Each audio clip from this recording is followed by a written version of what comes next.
বাংলা নববর্ষের এবং এর সাথে আমাদের বিভিন্ন বৈচিত্র্যপূর্ণ নৃগোষ্ঠীর নববর্ষের এই মহেন্দ্রক্ষণে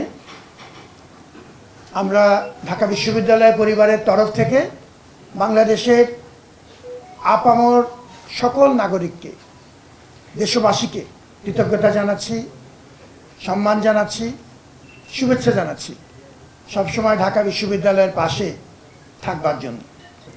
আমরা আজকে একটি বড় মাপের আয়োজন সফলতার সাথে এখন পর্যন্ত কোনো রকম বাধা বিঘ্ন ছাড়া সমাপ্ত করতে পারলাম। এটি যদিও ঢাকা বিশ্ববিদ্যালয় করেছে, কিন্তু এটি পুরো জাতির অর্জন।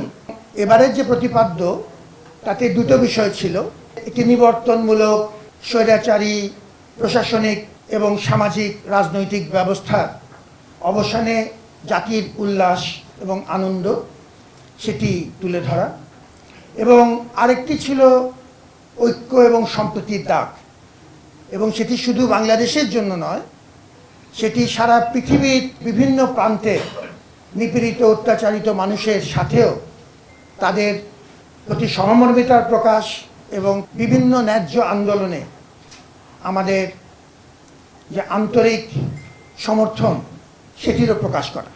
এবার সমতল, পাহাড়ি এবং বাঙালি জাতিসত্তা মিলিয়ে সর্বোচ্চ সংখ্যক নৃগোষ্ঠীর প্রতিনিধিত্ব ছিল। এ যাবৎকালে সর্ববৃহৎ এবং সবচাইতে বৈচিত্র্যপূর্ণ শোভাযাত্রা এবার আপনাদের সহযোগিতায় হয়েছে।